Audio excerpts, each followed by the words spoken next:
आपके साथ मैं हूं निदा अहमद। सबसे पहले बुलेटिन में बात करेंगे गुजरात से बड़ी खबर की, क्योंकि आपको बता दें गुजरात से बड़ी खबर आ रही है। दरअसल गुजरात के पूर्व गृह राज्य मंत्री विपुल चौधरी को गिरफ्तार किया गया है। आपको बता दें कि विपुल चौधरी के सीए को भी गिरफ्तार किया गया है। बड़ी खबर, पूर्व गृह राज्य मंत्री विपुल चौधरी की गिरफ्तारी हुई है। साथ ही साथ दूधसागर डेयरी घोटाले मामले में विपुल चौधरी की यह गिरफ्तारी हुई है। आपको बता दें कि दरअसल 300 करोड़ से ज्यादा का ये दूधसागर डेयरी घोटाला है और जिसमें अब ये गिरफ्तारी हुई है। तो गुजरात में विधानसभा चुनाव हो रहे हैं, लेकिन चुनावों से पहले बहुत बड़ी खबर गुजरात से आ रही है। चुनावी साल में कानून का झंडा चलता हुआ नजर आ रहा है, क्योंकि कानून के शिकंजे में गुजरात के पूर्व मंत्री आ चुके हैं। दूधसागर डेयरी घोटाले में विपुल चौधरी की गिरफ्तारी हुई है। विपुल चौधरी के सीए को भी इस पूरे घोटाले में गिरफ्तार किया गया है। इस खबर पर ज्यादा बातचीत के लिए आइए सीधा रुख करेंगे मेरे सहयोगी मेहुल झाला का। मेहुल, दूधसागर डेयरी घोटाले में बहुत बड़ी गिरफ्तारी, विपुल चौधरी को गिरफ्तार किया गया है, और क्या ताजा अपडेट? बिल्कुल, विपुल चौधरी जो हैं गुजरात के पूर्व मुख्यमंत्री शंकर सिंह वाघेला की सरकार, जो राष्ट्रीय जनता पार्टी राज्यपाल सरकार थी, उस सरकार में गृह राज्य मंत्री के तौर पर मौजूद थे। और चौधरी समाज और उत्तर गुजरात में बहुत बड़ा नाम माना जाता है विपुल चौधरी का।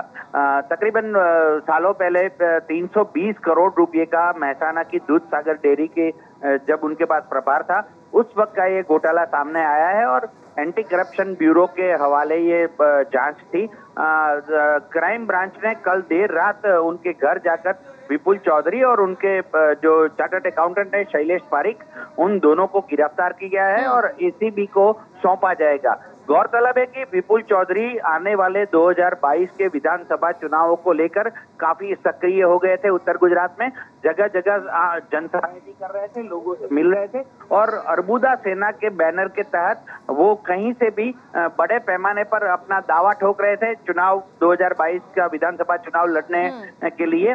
पर इस बीच कल रात क्राइम ब्रांच ने उनके घर पर जाकर मेहसाणा में उनकी गिरफ्तारी की है। जिस तरीके से मेहुल ये पूरी गिरफ्तारी हुई है, गुजरात चुनाव से पहले ये बहुत बड़ी गिरफ्तारी से माना जा रहा है। पूर्व गृह राज्य मंत्री विपुल चौधरी गिरफ्तार, उनके सीए गिरफ्तार।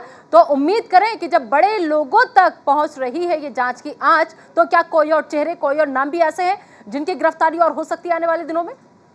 देखिए, विपुल चौधरी के खिलाफ लंबे अरसे से, कई सालों से ये मामला लंबित चल रहा था। ऐसा नहीं कि विपुल चौधरी उत्तर गुजरात के चौधरी समाज का या समुदाय का केवल बड़ा चेहरा है, बल्कि प्रधानमंत्री नरेंद्र मोदी से भी काफी करीबी है। पिछले सालों में जब प्रधानमंत्री मोदी मेहसाणा गए थे और डेयरी के कार्यक्रम में थे, उस वक्त भी विपुल चौधरी से खासा उनका मिलने का बना था, उत्साह भी दिखा था दोनों में। पर कुल मिलाकर ये देखा जाए तो 2022 के विधानसभा चुनावों के चलते विपुल चौधरी के को लेकर पिछला जो मामला है 320 करोड़ के इर्द गिर्द के आर्थिक घोटाले का दूधसागर डेयरी के अंदर, उसको लेकर ये गिरफ्तारी हुई है। अब एंटी करप्शन ब्यूरो के हवाले किया जाएगा विपुल चौधरी और उनके चार्टर्ड अकाउंटेंट शैलेश पारिक को। ठीक है मेहुल, आप नजर बनाए रखिएगा, आपसे अपडेट हम लेते रहेंगे। फिलहाल इस तमाम जानकारी के लिए आपका बहुत बहुत शुक्रिया। तो दूधसागर डेयरी घोटाले में विपुल चौधरी की गिरफ्तारी हुई है। गुजरात के पूर्व मंत्री है जो अब कानून के शिकंजे में है।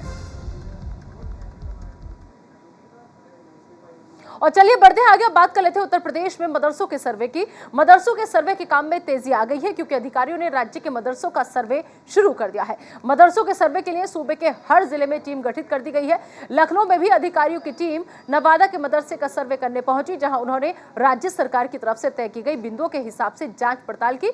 बता दें कि यूपी की योगी सरकार सूबे में अवैध मदरसों पर लगाम कसने के लिए ये सर्वे करा रही है।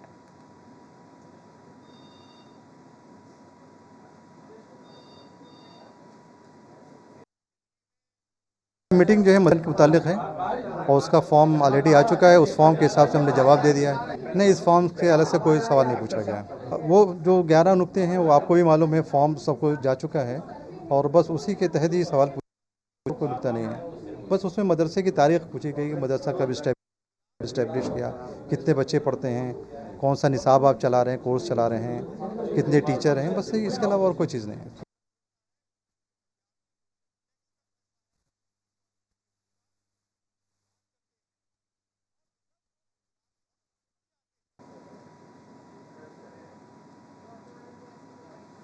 लखनऊ में मदरसों का सर्वे कर रहे अधिकारी राजेश सिंह से हमारे सहयोगी अबू तलहा ने खास बातचीत की।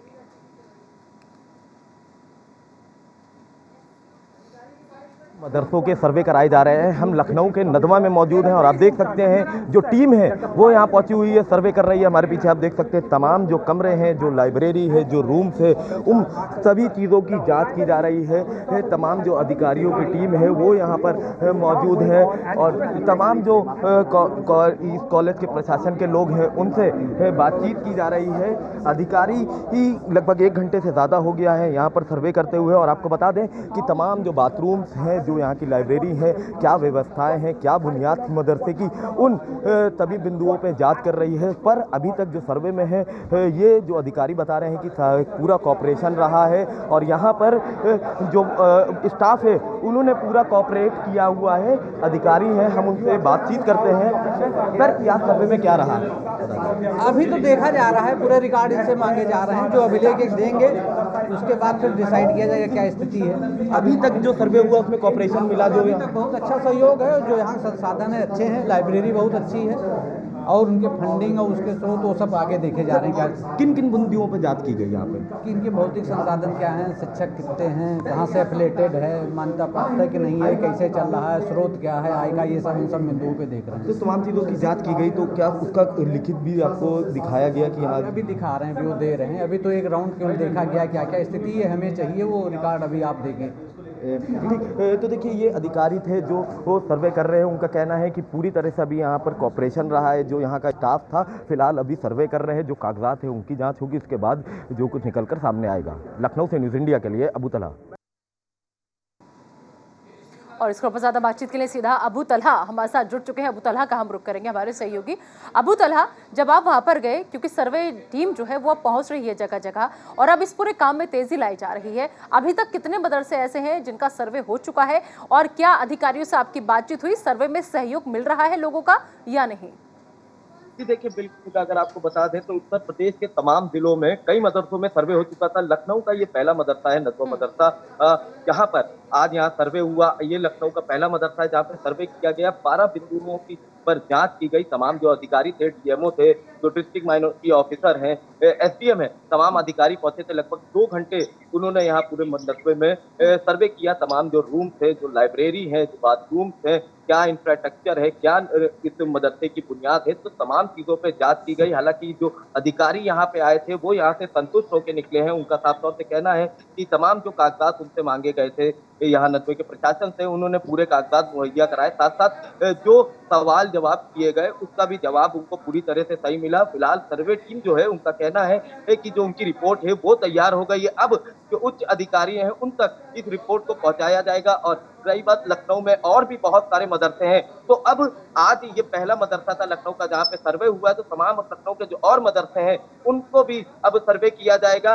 हर दिन 3 से 4 मदरसों का सर्वे किया जाएगा, जो कि अधिकारियों ने हम लोग को जानकारी दी है। जी हाँ, ठीक है। एक जानकारी और यहाँ पर तलहा आपसे लेना चाहेंगे हम। जिस तरीके से कहा यह जा रहा है कि जो भी अवैध मदरसे करार दिए जाएंगे उनके खिलाफ सख्त एक्शन होगा और लगातार काम में तेजी भी आ रही है, ऐसे में जो रिपोर्ट्स, जो 12 बिंदु हैं, अगर उनको पूरा कर लेते हैं तो जाहिर सी बात है कि मदरसे पे कोई भी किसी भी तरह की आपत्ति नहीं जताएगा। लेकिन ये जो रिपोर्ट है, क्या रिपोर्ट देने के बाद उन मदरसों के खिलाफ एक्शन होगा? क्योंकि कुछ जगह से खबरें ये भी आ रही है कि सर्वे की टीम पहुंचती है और अगर जो जांच बिंदु है, जो 11-12 कॉलम दिए गए हैं, वो पूरे नहीं हो पाते हैं तो पीछे से एकदम से बुलडोजर और जेसीबी पहुंच रही है, ऐसा भी कुछ है क्या? जी देखिए, बिल्कुल अगर बता दें तो जो तमाम जो ये 12 बिंदु है जिस पे जांच हो रही है, इन सारी बिंदुओं का उनको जवाब चाहिए। अगर जवाब नहीं मिलते या कागजात नहीं पूरे होते तब उन मदरसों पे कार्रवाई की जाएगी। हालांकि अभी ऐसे कोई मदरसे देखे नहीं गए जहां पे कार्रवाई की गई, पर जो मदरसे हैं उनके 12 बिंदुओं पे जांच की जा रही है। जो अधिकारी हैं उनका कहना है कि अगर 12 बिंदुओं पे कोई जवाब नहीं दे पाता या जो उनसे कागज है वो नहीं उनको मुहैया हो पाते, तब उस मदरसे पे कार्रवाई करने के लिए अधिकारियों द्वारा कहा जा रहा है। जी ठीक है, चलिए तलहा, बहुत बहुत शुक्र है इस तमाम जानकारी के लिए। तो हमारे सहयोगी अबू तलहा सीधा लखनऊ से जानकारी साझा कर रहे थे। चलिए बढ़ते हैं आगे, बात करेंगे उत्तर प्रदेश के अमरोहा की। अमरोहा में चौंकाने वाला मामला सामने आया है। यहाँ अल्पसंख्यक विभाग के अधिकारी और सदर एसडीएम की छापेमारी में अहम खुलासा हुआ है।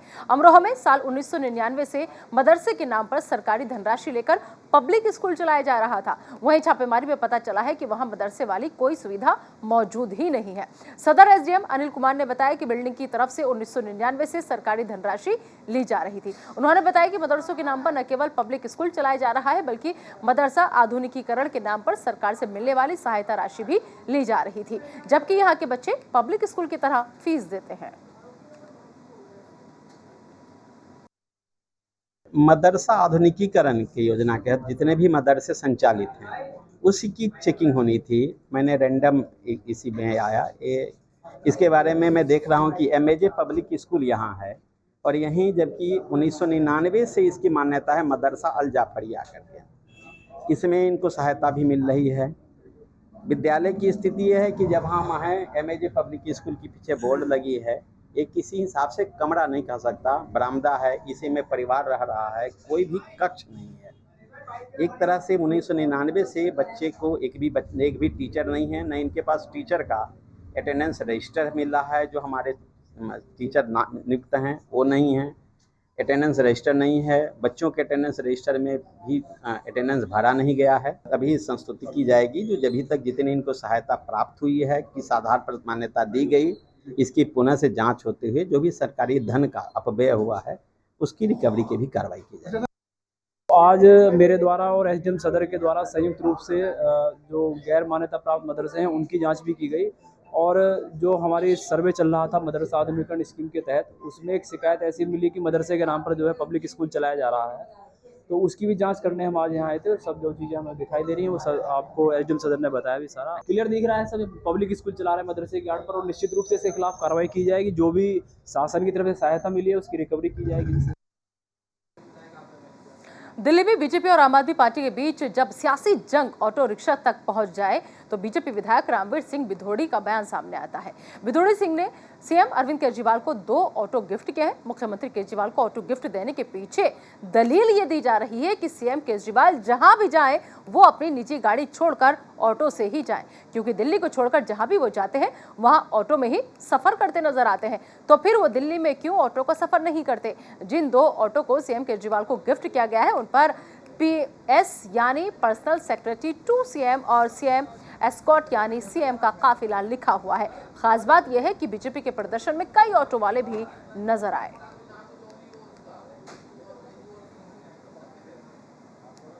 और इस खबर पर ज्यादा बातचीत के लिए मैं हमारी सहयोगी मनीषा इस वक्त हमारे साथ जुड़ चुकी हैं।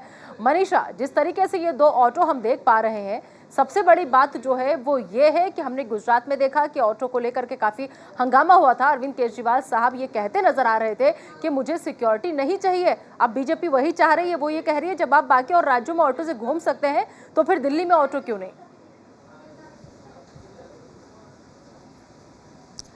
बिल्कुल निदा, देखिए गुजरात में आपने देखा होगा जिस तरीके से सीएम केजरीवाल एक ऑटो में बैठे हुए नज़र आ रहे थे और फिर उसके बाद वो सिक्योरिटी वालों के साथ बदसलूकी करते हुए नज़र आ रहे थे।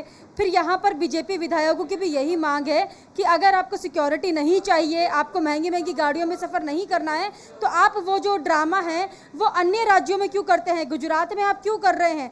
दिल्ली में भी आप ऑटो से चलिए ना, दिल्ली के ऑटो चालकों से क्यों आप बातचीत नहीं करते? दिल्ली के ऑटो चालकों के घर जाकर आप खाना पीना क्यों नहीं खाते हैं?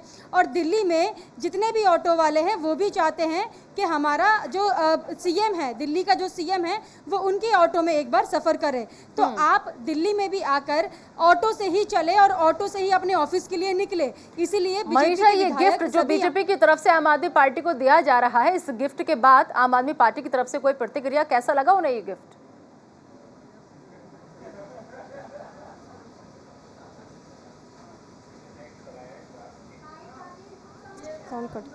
मनीषा, क्या आप तक आवाज पहुंच पा रही है मेरी?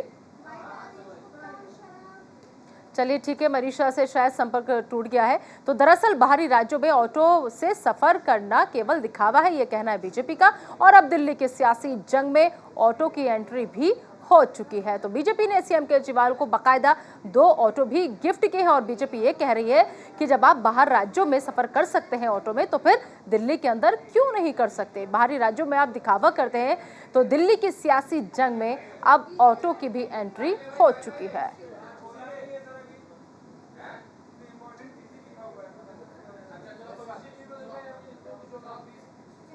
और चलिए अब सीधा रुख कर लेते हैं बीजेपी की प्रेस कॉन्फ्रेंस का, सुनते हैं सुधांशु द्विवेदी क्या कह रहे हैं। देखिए, स्टिंग का सवाल उनसे इसलिए है कि वो खुद ही एक ऐसे व्यक्ति हैं जिन्होंने स्टिंग की नीति को वैधानिकता देने की बात कही। हम बार बार कह रहे हैं ना, एक बार वो सार्वजनिक रूप से बयान दें, कहें जो मैंने बोला था। जैसे मैं अनेक बार अपना स्टैंड बदल चुका हूं। अब न मैं ये कहता हूं कि मुझे चाहिए जन लोकपाल, अब न मैं ये कहता हूं मुझे चाहिए right to reject, right to recall. उसी प्रकार से कह दें, अब मुझे अन्ना को बरगलाया गया था, कांग्रेस से समर्थन लिया था, सब कुछ जिस प्रकार से बदला है, तो उसी प्रकार से यह भी स्वीकार कर लें कि मैंने अपनी बात बदल दी थी। और मैं अंग्रेजी में एक वाक्य कहना चाहूंगा, there is a prevailing sentiment that politics has become a profession, but we believe that politics is not a profession, it is a mission. But the character of Aam Aadmi Party shows that for them politics is commission. Himanshu, Republic Bharat. आदरणीय सुधांशु जी से मेरा प्रश्न है कि आपने कहा कि संज्ञान में आप लेकर आए हैं, इसके पहले भी संज्ञान में लेकर आई थी भारतीय जनता पार्टी एक ऑपरेशन, उसकी वैधानिकता पर तो प्रश्न खड़े किए गए, सत्य क्या है, किसी को बुलवाया गया है, ये तमाम बातें आम आदमी पार्टी की तरफ से कही जा रही थी, लेकिन आपने बोला कि तो इधर बीजेपी प्रेस कॉन्फ्रेंस कर रही है, उधर दिल्ली के मुख्यमंत्री अरविंद केजरीवाल भी प्रेस कॉन्फ्रेंस कर रहे हैं। आइए सीधा रुख करते हैं उनकी प्रेस कॉन्फ्रेंस का। डोनेशन करने की, लोगों के लिए भी ब्लड डोनेशन कैंप लगाए। और ये केवल बात आम आदमी पार्टी की नहीं है, सारी पार्टी के लोग, सब लोग मिलके, चाहे आप किसी भी पार्टी के हो, सब लोग मिलके उस दिन ब्लड डोनेशन करें। आइए मिलके हम भगत सिंह को एक सच्ची और अच्छी श्रद्धांजलि देते हैं और इसी तरह से मिलके जब 130 करोड़ भारतीय काम करेंगे तभी हमारा भारत नंबर 1 बनेगा। नमस्कार। तो दिल्ली के मुख्यमंत्री अरविंद केजरीवाल को आप सुन रहे थे। और चलिए अब एक बार फिर से हम दिल्ली में शराब की बात यहां पर कर रहे थे, लेकिन अब हम आगे बढ़ते हैं और आपको बताते हैं कि आखिर पूरा मामला है क्या। दरअसल दिल्ली के शराब घोटाला मामले में बीजेपी ने एक और स्टिंग का वीडियो जारी किया है। इस स्टिंग में घोटाले के एक आरोपी का बाकायदा वीडियो है, देखिए क्या है इस स्टिंग में। सारे L1 सिर्फ L1 के ऊपर पॉलिसी देता है। सिसोदिया तो इसमें भोगना सरकार अब देखो, ये सिंपल सी बात है, ये कम से कम नहीं तो 3-4 हजार करोड़ की तो ये होलसेल पे प्राइस पे कर दे, उसके अंदर मजे भी 300-400-500 करोड़ तो बना ही लिया। बाकी तो उसके सिवाय क्या किया, इतना तो सब कुछ, इतना तो मतलब कॉमन सेंस की बात है, इसमें तो कुछ है ही नहीं है। तो दिल्ली शराब घोटाले में नया स्टिंग आया है और इस पूरे मामले पर दिल्ली बीजेपी के प्रदेश अध्यक्ष आदेश गुप्ता का क्या कहना है, ये भी सुनिए। जो स्टिंग देखने के बाद जिस तरह से स्टिंग में जो बातें कही गई हैं और हमारे राष्ट्रीय प्रवक्ता आदरणीय सुधांशु जी ने जो बातें कही हैं, उससे ये बात बिल्कुल स्पष्ट हो जाती है कि केजरीवाल सरकार की एक ही है नीति, हर रस्म निभाएंगे भ्रष्टाचार की रीति। हर वो काम जो काम वो करते हैं, उस हर काम में भ्रष्टाचार, करप्शन, अपने लोगों का फायदा। ऐसे उन्होंने दिल्ली के राजस्व को हानि पहुंचाकर, दिल्ली के राजस्व की लूट और चोरी करके उन्होंने जो राजस्व 165% आता था, दिल्ली में शराब की बिक्री 15,000 करोड़ रुपए के लगभग होती है, 165% राजस्व दिल्ली के खजाने में आता था, उसको घटाकर 1% कर दिया, क्योंकि वो सारा का सारा पैसा जो दिल्ली के खजाने में आना था, वो शराब के गिने चुने ठेकेदारों को फायदा पहुंचाने के लिए और उनकी मार्फत अंडर द टेबल कमीशन, दलाली लेने का काम आम आदमी पार्टी ने किया है। और चलिए आगे बढ़ते बात करते हैं मुख्यमंत्री नीतीश कुमार की। नीतीश कुमार के कर कमलों द्वारा मुख्यमंत्री ग्रामीण सोलर स्ट्रीट लाइट योजना का शुभारंभ किया गया और इसी पर क्या कह रहे हैं नीतीश कुमार, सुनते हैं। और एक बार जब इसको किया जा रहा है, जो आप लोगों को बता गया कि हर वार्ड में 10 किया जाएगा, हर एक पंचायत में उसका अतिरिक्त 10 किया जाएगा और विभिन्न जगहों के बारे में आपको बता दिया गया कि जो कुछ भी भवन है तो उन सब चीजों के लिए जो हम लोगों ने पंचायत सरकार भवन बनाया है उसके लिए, वहां कोई अस्पताल है तब उसके लिए, अन्य स्कूल है उसके लिए, तो इन सब चीजों के लिए भी तो वो करेंगे ही। और भी वो चीज देख लेंगे कि अगर मान लीजिए कि किसी वार्ड की संख्या ज्यादा है, 10 लगाने के बाद भी कहीं कुछ कमी रह गई है, तो उसी में जो हर पंचायत को 10 का भी इंतजाम कर दिया गया है ताकि वो भी हो जाए। तो ये सब चीज जो करने के बारे में निर्णय लिया गया है और किया जा रहा है एक बार क्रियान्वित। इन लोगों ने 5 जगह पर, सबसे पहले हमने कहा कि भाई पहले एक बार करके कुछ जगहों पर देख लीजिए कि भाई ठीक ढंग से हो रहा है कि नहीं हो रहा। यहाँ पर ऊर्जा विभाग के प्रधान सचिव संजीव हंस बैठे हुए हैं, इनको तो बढ़िया से याद है। हमने कहा कि भाई जाकर के जब तक देख नहीं लीजिएगा हर जगह कुछ जगहों पर, तो इन लोगों ने 5 जगह चुन लिया। अब 5 जगह जा करके देख लिया कि भाई किस तरह से इसको कर देंगे, तो वहां पर कितना बढ़िया ढंग से सब कुछ हो गया, सब हो गया। और हम तो लगे हुए थे कि जरा तेजी से काम हो जाइए, तो खैर अब हो गया कि सब तरह से इन लोगों का अध्ययन हो गया, एक एक चीज को देख लिया, तो अब ये लोग अब इसके काम की शुरुआत कर रहे हैं। तो बड़ी खुशी की बात है। अब देख लीजिए, और हम तो चाहेंगे भाई कि बहुत ही जल्दी से जल्दी, और आप लोग तो कितना राशि लगेगा, कितने जगह पर आप कर रहे हैं, सब लोग बोलते हैं, उन्हीं चीजों को हमको रिपीट करने की क्या जरूरत है। सब लोगों ने बता ही दिया है कि कितने जगहों पर ये सब चीज काम कर दिया जाएगा, तो ये हो जाएगा। तो मेरा तो बस यही है कि भाई तेजी से इस काम को कर दिया जाए, नंबर 1। और नंबर 2, इसका मेंटेनेंस को हमेशा देखते रहना बहुत जरूरी है। चलिए बढ़ते हैं आगे। बीजेपी के ऑपरेशन लोटस के खिलाफ आम आदमी पार्टी ने अपनी तैयारियां शुरू कर दी हैं। आपको डर है कि बीजेपी पंजाब में आप विधायकों को तोड़ सकती है। यही वजह है कि पंजाब के सभी आप विधायकों को रविवार के दिन दिल्ली बुलाया गया है। आप संयोजक और दिल्ली के सीएम अरविंद केजरीवाल इनके साथ बैठक करेंगे और पार्टी के विधायकों को एकजुट रहने का मंत्र देंगे ताकि पंजाब में बीजेपी के ऑपरेशन लोटस को कामयाब न हो पाए। बता दें कि केजरीवाल कई बार ये दावा कर चुके हैं कि बीजेपी पंजाब में आप विधायकों को तोड़ने का लगातार प्रयास कर रही है और इसके लिए मोटी रकम का ऑफर दिया जा रहा है।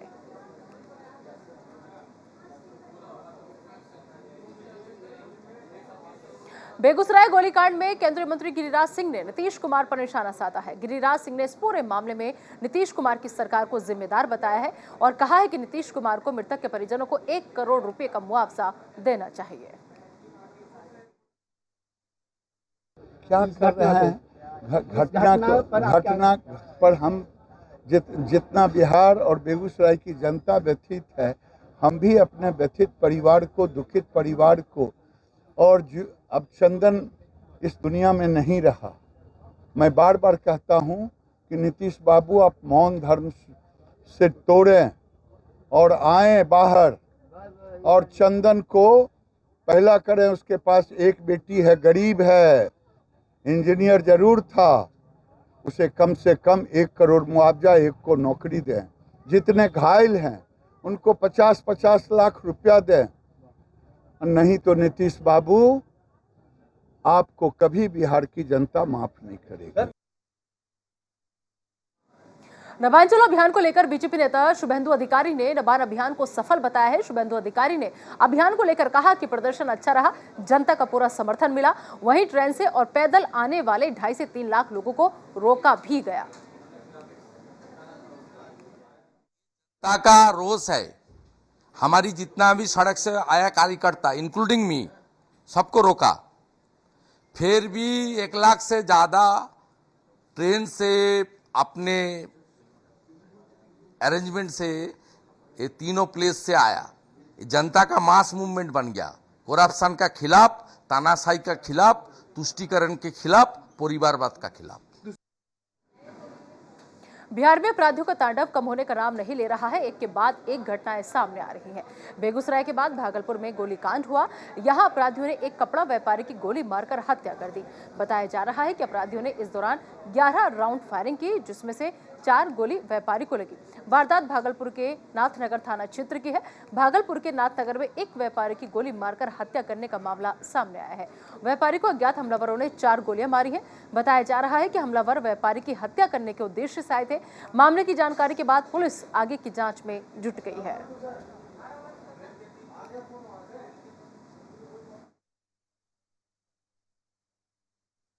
दुकान इन लोगों का ऑन रोड ही है, घर भी है, दुकान भी है। ये लोग आपस में अंदर कारोबार वगैरह के सिलसिले में बैठे थे। ये बाहर निकले हैं, इसी से बीच में आवाज़ आई है, पटाखे जैसे की आवाज़ की, यानी ऐसा लगता है कि 6-7 गोली चलिए, तभी पटपट पटपट आवाज़ आई है। और जब ये लोग 1 मिनट के बाद इसके और दूसरे कज़िन भाई वगैरह बाहर जब निकले हैं तो ये ऑन रोड पड़ा हुआ था, वो मारने वाले इसको मार के निकल गए थे। अभी एक व्यवसायी की यहाँ गोली मारकर हत्या कर दी गई है नाथनगर में। इस पे यहाँ जो खाली खोखा है काफ़ी संख्या में मिला है और लगता है 4 गोली लगी है। तो हॉस्पिटल में ले जाते क्रम में उनकी डेथ हो गई है। तो ऐसा लग रहा है कि जो भी लोग थे वो हत्या करने के इरादे से ही आए थे। तो अभी जांच की जा रही है और जल्दी ही इसका उद्भेदन करके अपराधी की गिरफ्तारी सुनिश्चित की जाएगी।